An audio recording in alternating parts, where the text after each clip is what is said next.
I'm going to invite our board member Vivian Bass to come up along with our next panel of speakers. Vivian Bass is a member of our executive committee. She also for decades led JFGH, which is a place that offers independent living and supported living for adults with significant disability. She also is the president nationally of a national women's organization in the Jewish community. And so Vivian Bass, I invite you and the three speakers to come forward for Breaking the Glass Ceiling, which is going to be a terrific session just right now. Thank you, Vivian.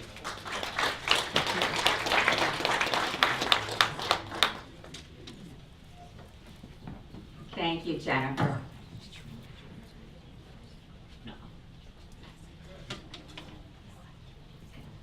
Ollie Cantos first became involved in the disability rights movement in 1990 when he was a rising junior and political science major at Loyola Marymount University. He eventually came to play a pivotal role in the civil rights arena and has come to rise in prominence as one of the highest ranking persons with a disability in the federal government. A graduate of Loyola Law School, Los Angeles, he currently serves as Special Assistant to the Assistant Secretary for Civil Rights at the U.S. Department of Education and as a member of the President's Committee for People with Intellectual Disabilities. Additionally, Ollie is attorney mentor for the American Bar Association Commission on Disability Rights and a member of the U.S. Coast Guard Auxiliary with the rank equivalent of Lieutenant Commander. Amongst the myriad of previous distinguished positions and leadership roles, Ollie served as staff attorney and director of outreach and education at the Disability Rights Legal Center, as general counsel and director of programs at the American Association of People with Disabilities, as special counsel to the Assistant Attorney General for Civil Rights at the U.S. Department of Justice, and as associate director for domestic policy at the White House under President George W. Bush. In recognition of his esteemed career, Ollie was the recipient of a prestigious honor from the now former president of the Republic of the Philippines, awarded before an audience of 80 million. Proudly validating his no excuse mantra over his lifetime thus far, Ollie has spoken directly to audiences in 42 states, totaling more than 58,000. He has also been inducted into the Susan M. Daniels Disability Mentoring Hall of Fame, and he is a 3-time finisher of the 26.2-mile Los Angeles Marathon. Despite the truly extraordinary, distinctive, and impressive repertoire of Ollie's professional and life experiences, he adamantly relays that his most paramount source of pride is in the adoption of 3 blind triplet young men, Leo, Nick, and Stephen. Their most compelling and endearing story has been told by National Public Radio, People Magazine, The Washingtonian Magazine, USA Today, and numerous videos. His sons were featured as Persons of the Week on ABC's World News Tonight with David Muir for attaining the coveted rank of Eagle Scout as part of the Boy Scouts of America. They are the first blind triplets in the 108-year history of scouting ever to earn that achievement. At this juncture, Ollie's, Leo's, Nick's, and Stephen's most poignant, passionate, and inspirational story has reached approximately 55 million people worldwide, and the British Broadcasting Company will soon be airing an extensive radio piece that will reach its listenership of 20 million. Please now join me in warmly and graciously welcoming my fellow Respectability Board member colleague, the incomparable Ollie Cantos, who will most proudly introduce us to his sons and Eagle Scouts. Thank you.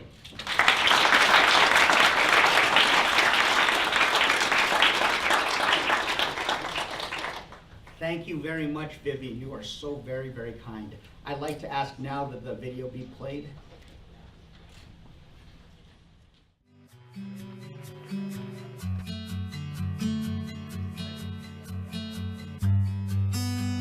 Whatever it is, you know, there are no limits. Only the limits that you set in your mind. I feel like I'm the proudest dad on the face of the earth.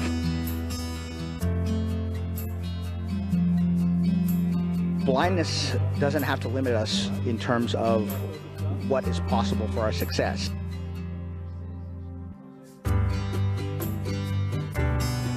I got to help a lot of people, which is really what was my first achievement.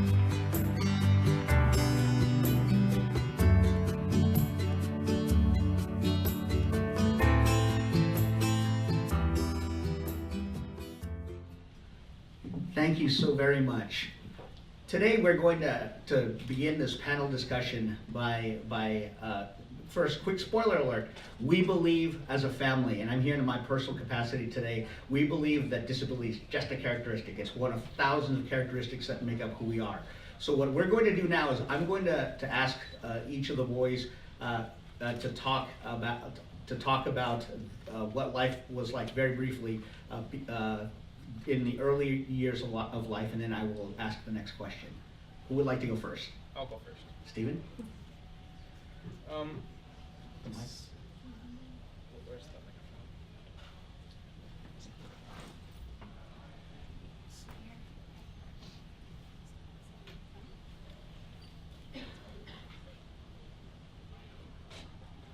So, for me, life was kind of like, well, not the best.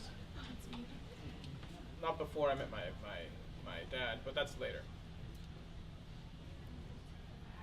For me, it was more of a, you go to school, you get bullied, you know, and you go back home and you live your life indoors, you know. We were shut-ins for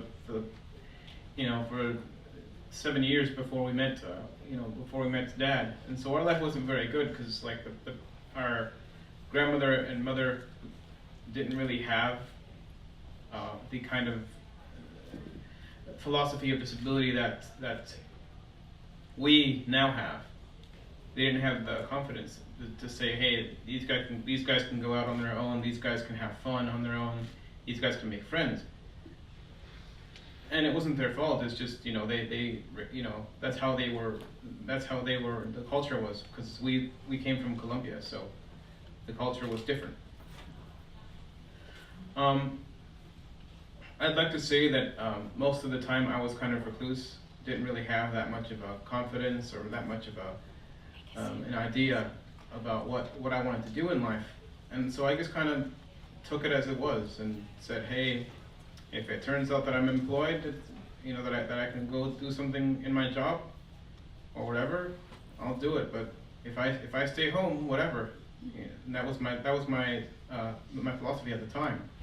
And so now Leo will explain a little bit more.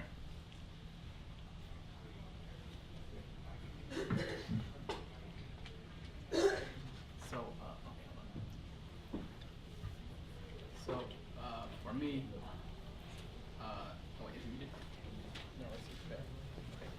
So for me,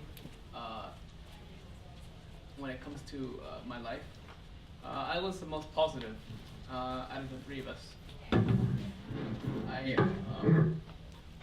I didn't have any friends, but I still tried to be positive with what I wanted to do, and people could say that I was the one who smiled the most, and yeah, I looked great outside, but in the inside, I didn't really know anything else. And for me, I didn't like being blind. I thought it was a bad thing to be blind, and I thought that because I was blind, I could never make friends, or I could never do anything besides be a musician.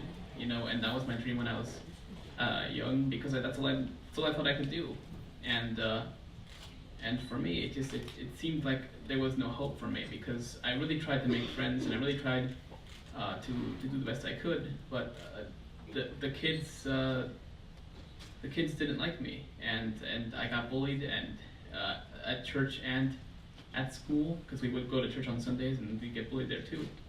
And so, and we stayed at home most of the time. So that my escape was video games, but that's it. You know, that and reading. And then it was a cycle from there for 7 years. It just turned out to be that bad, and I didn't know what I was going to do in my life. So for me, being a young kid, I was pretty much a very violent person. I used to get into a lot of fights when I was little. Because I didn't know how to let out my anger. So I tried to make friends, but it never really worked.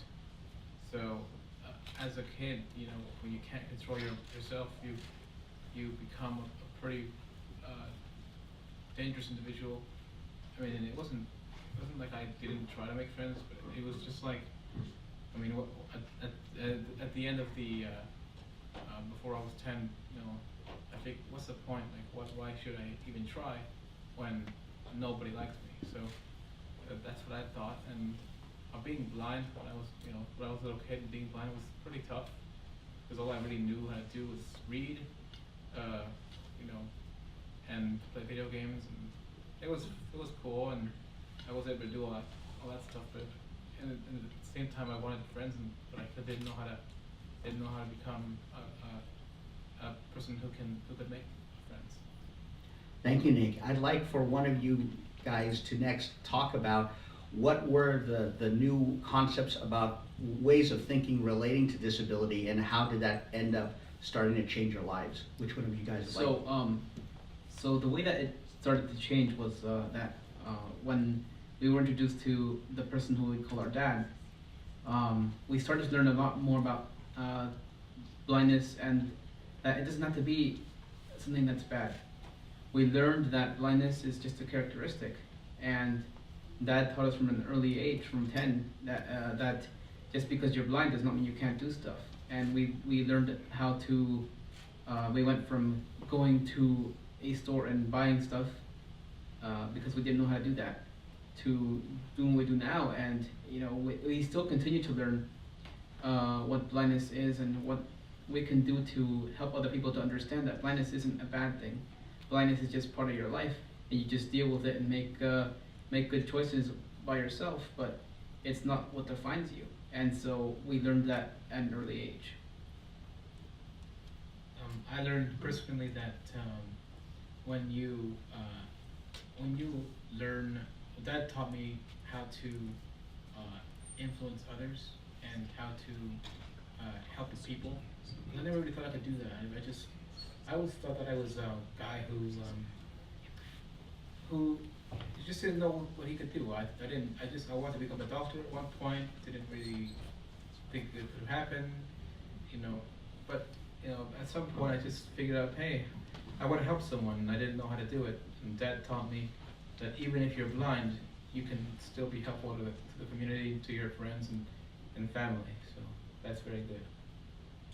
For me, it was practical. Basically, the idea behind what Dad taught me was, you do these chores, you do these things to improve your life, and the philosophy grows itself. Like he didn't say blindness is a characteristic. That came later because we learned, but it wasn't like the defining thing. He didn't say, Stephen, you have to remember that blindness is a characteristic.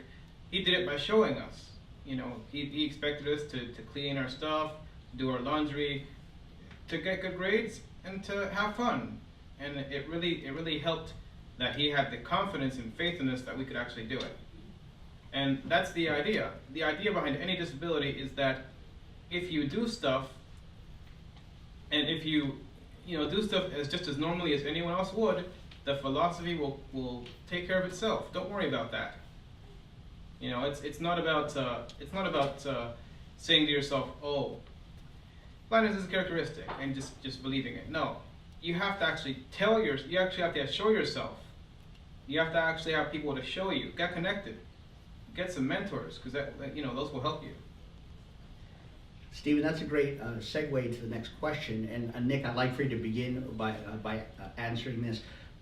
We have, as a family, talked about being involved with extracurricular activities and other things that make you excited about life in order to help you prepare for the long-term future, both with education and employment. So tell folks here what extracurricular activities you've been involved with and how that's been of help to you. Well, so for me, I did sports in high school. I did sports, I did wrestling and rowing. I did also Boy Scouts as well, and it was interesting. It was definitely a fun experience. I gained a lot of strength physically, and it's many skills that I wouldn't have if I didn't join these organizations. And I feel that if you find your interests, if you do something that if you join a club that interests you, and you can create a passion for it, then you can do anything with it. I mean, even if it's whatever it is, it could be art, it could be science, whatever it is, you can use it to your advantage. For me, I did marching band. I was for the first 2 years of marching band.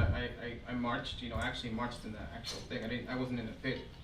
There's a lot of people with disabilities go in the pit. I actually marched, and stuff. But the third year, I was and we looked this up. Apparently, the first totally blind drum major at a public high school. Things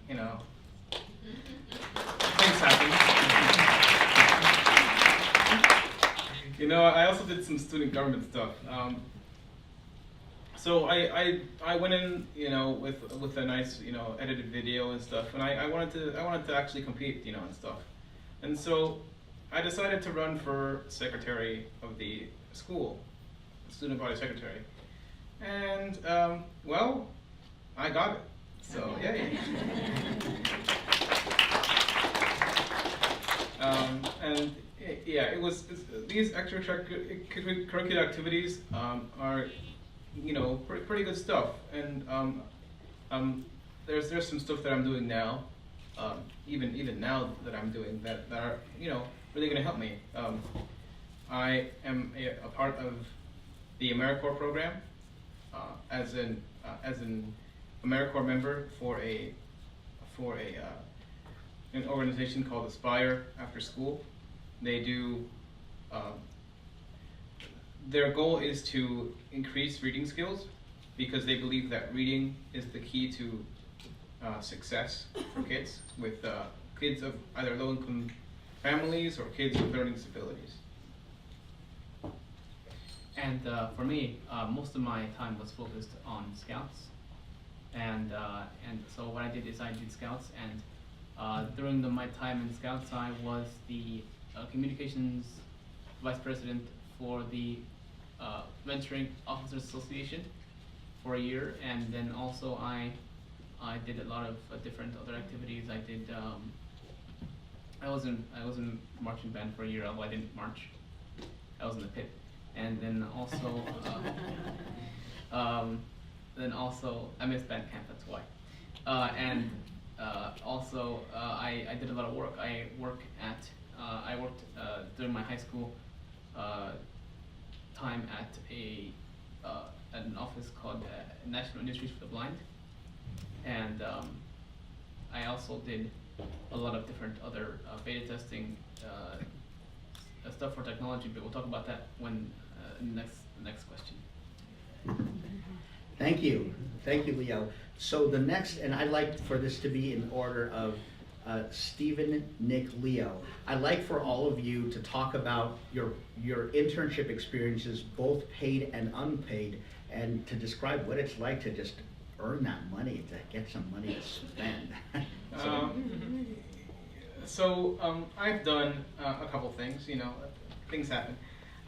So while I was in Massachusetts, I interned at the Waltham District Courthouse as an intern, and I also interned at the Disability Policy Consortium in I think Malden. and those were some pretty cool internships. And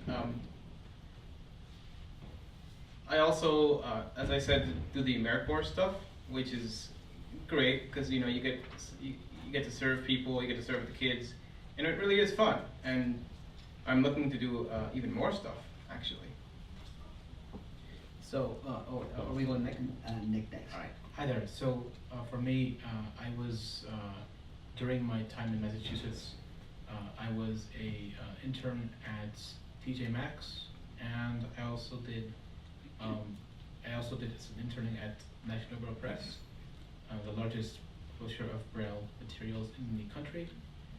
And I also, during my time here, I work and am working with a company called Alpha Tech, and what they do is they have a device called the Taptillo, and what it does is it allows teachers and children to help learn Braille, and it increases the Braille reading literacy rate. And for those that are blind, Leo is holding the device up. And so for me, I had some really awesome opportunities. So for me, I during the time that I was in Massachusetts, in Boston, I had the opportunity to work as a volunteer, as an intern, at Harvard University, where I worked in the Disability Services Department, and I transcribed different material, including the commencement program for Harvard commencement. I also worked at a hospital in Cambridge called the Cambridge Health Alliance, which is a hospital for people who are not able to afford regular hospitals, but they go there for medical care whether they have insurance or not, kind of like Fairfax Hospital here. And then also with paid internships, I worked at National Industries for the Blind, and I am planning to work there again very soon. And also I do beta testing for companies such as Dongwon, a South Korean company, where I beta tested an app for them to help to make sure that their app was accessible. And I do work with My Blind Spot, another company that receives clients who want to make their websites accessible for people with disabilities. And I am actually planning to work with another company very soon that I will mention later. And so I forgot to mention, the boys just turned 19 about a month ago. So these various things that have happened, the majority of these experiences happened before they turned 18. And then they turned 19 and more things happened. And Stephen and Leo, also, real quick, if you could talk about your time at Jones Day and Microsoft. Yes. Just to talk about the importance of job shadowing. And then we're going to transition and then open up time for questions. So job shadowing is important. The idea is that if you're any person, you want to go in to a place knowing what you're doing. Okay. So the idea is to get connected. You know, networking. This is why we walked around. For those that met us, this is why we walk around in different directions to talk to people. The idea is that you go and meet people, and you talk to them, and not necessarily so they can offer you stuff, but mainly because, well, you want to talk to them. And the idea is that you build the relationships first, and then there we go. So for example, me and Leo had some experiences. One of them was Microsoft. We went to a headquarters in Reston. And we got to see some pretty cool stuff. Like, they showed us, what they were doing with Xbox. They showed us what they were doing with 3D printing, and it was very, very nice because Leo wants to work there, and I might want to do that too. And we also had the experience of going to Jones Day Law Firm, which is a pretty big law firm, and it was great. I got to talk to some people about intellectual property, which is what I'm most interested in. I heard that's a huge market for people who want, jobs in that field. And I feel like those connections and those people, if you do it right, you can really, advance your career and, have some good time talking to people. That's the idea. And so for me, having the experience to go to Microsoft in Dillon State was incredibly awesome. I got to learn a lot about different ways that I could learn both tech and law at the same time, and also be able to meet people who I'm in contact with, who are really big in the fields that I want to go into as I prepare to go to college. So thank you very much. We'd now like to open up time for questions. If you raise your hand, I won't call on you. So if somebody can identify, we'll turn over time for that. So we have about 5 more minutes, but we do have time for a question from the audience. Oh wait, you've asked one already. Is there somebody who hasn't asked a question yet who was particularly dying to? No, you're up. Okay. Well, hi Ollie and hi guys. This is Diego Mariscal. It's good to see you. So I guess my question is for you, Ollie. How has it been, as a parent of, because I'm 26, so not thinking about kids anytime soon. But I think it's interesting if you can talk about your experience as a person with a disability and also kind of as a parent. What did you think you would ever be a parent? What are some of the difficulties that you've encountered? Are you able to relate in the same way to other parents who are non-disabled? I'm curious to hear from your experience. Well, thank you, Diego, and it's good to see you as well. Yeah. Parenting has been just the most amazing, awesome experience ever. It's just been really wonderful, and having experienced disability, including some hardships relating to what people think about disability, not the disability itself. I really am grateful to have been able to share that with the boys, with now young men, who, in order to get them to move and to fly. The things that they've gotten to do have been because my job has been to empower them. And as a quick aside, Nick had obligations this morning, and I said, okay, you can take care of those obligations, but you are expected to be here on time for your panel. And then he just made it here. It's just one of these things we expect the same out of our children with disabilities as without, and we do that by just instilling in them the inherent assumption that there's always a way to do something if we find a way how. And that's been the way, and now they're growing to continue in their leadership, and that's what our message is here as a family today, that disability doesn't have to limit us in ways. And it isn't just merely, be inspired, be positive. It's more also a matter of really believing that we can do whatever we want to do, and really having that sense of personal responsibility. We especially love the corporate panel earlier. It's absolutely right on, because that was great for them to hear that. So thank you for the question. Of course. I see they're setting up the food still, so I think we have time for one more question. Dana Marlowe in the back, one of our board members. Somebody's bringing you a microphone. Dana is one of the leading experts in accessible technology, so great, we're looking forward to your question. Great, thanks so much. Hi Ollie, hi Nick, hi Steven, hi Leo. Hi there. It's great to see you guys. I was just curious where you're thinking for the future for 2019, for years, for the next couple of years, what your big aspirations and big plans are. So I'll start right now. Okay, so for me, I'm going to college. I'm going to go to George Mason University. My goal after I go to law school in a couple of years, a little bit, is to be an intellectual property attorney. I'm gonna go in there and I'm gonna plead for these cases, and I'm gonna win.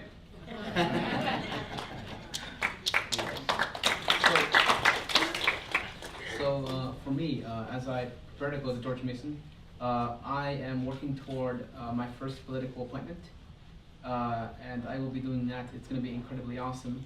And I also plan to continue working with different other companies doing beta testing very soon, hopefully with some more companies, because I want to increase my my experience so I can work at Microsoft in the future. Hi there. So I'm going to a different university. It's called Southern Virginia University. It's in Buena Vista, Virginia. I am planning to study. I'm studying business and leadership there, and after that, I will become. Well, I want to do real estate investing. That is the one thing I really am interested in, and anything involving houses, selling stuff is very interesting to me. So.